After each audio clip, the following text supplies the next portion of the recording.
යාළුවෝ කියන්නේ බං ඒක සාපේක්ෂයි. මගේ ජීවිතේ ඉතින් මට හම්බෙච්ච හොඳ යාළුවෙක් ඉන්නවා. හරිද? ඌ ගැන ඉතින් උඹලා දන්නවා. මොකද මම පන්තියකද කියන හින්දා. මම හොඳ යාළුවෙක් කියන්න හේතුව අපි ඉස්සර උසස් පෙළ පන්ති යනකොට උඹලට කියන්න දෙන්නේ එහෙම යාළුවෙක් අල්ලගන්න. හරිද? උසස් පෙළ පන්ති යනකොට මට හොඳට මතකයි මෙන්න අපේ ගණන් හදන කවුන්සර් කියනවා මෙච්චරයි ටයිම් එක ඉවර කරන්න ඕනේ විනාඩි 7ට. හරිද? මම ගිහුව අපේ කවුන්සර් කියන. ඒකට උයිමයි අඩිගෝදුව ගන්න වෙලාවෙ ඉඳන් මම මරා ගන්නවා.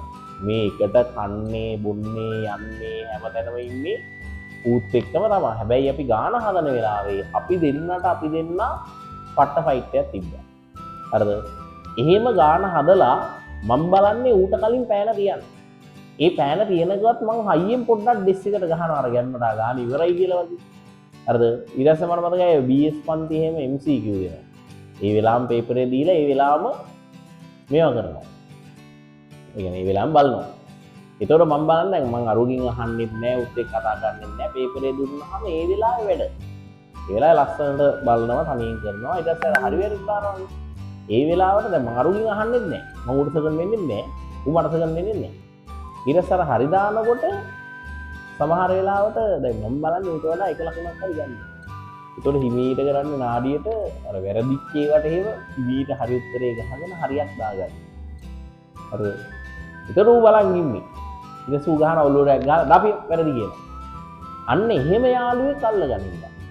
පැහැදිලිද? එහෙම යාළුවෙක් අනිවාර්යෙන් අල්ලගනින්න. මොකද ජීවිතේ ඇත්තටම අර මොන පිස්සුව ගෙලියත් ඉගෙන ගන්න වෙලාවට ඒ වයිබ් එක තිබ්බා.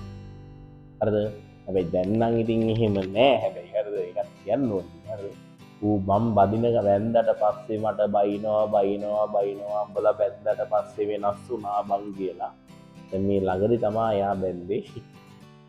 දැන් මං හිතන්නේ වෙඩින් එකේ හම්බුණාට පස්සේ දැන් මං හිතන්නේ පොඩි කෙනෙකුත් හම්බෙන්න ඉන්නවා නම් විත ඒත් හරි මේ වෙනකන් තව හම්බුන්නේ කතා කරීමේ.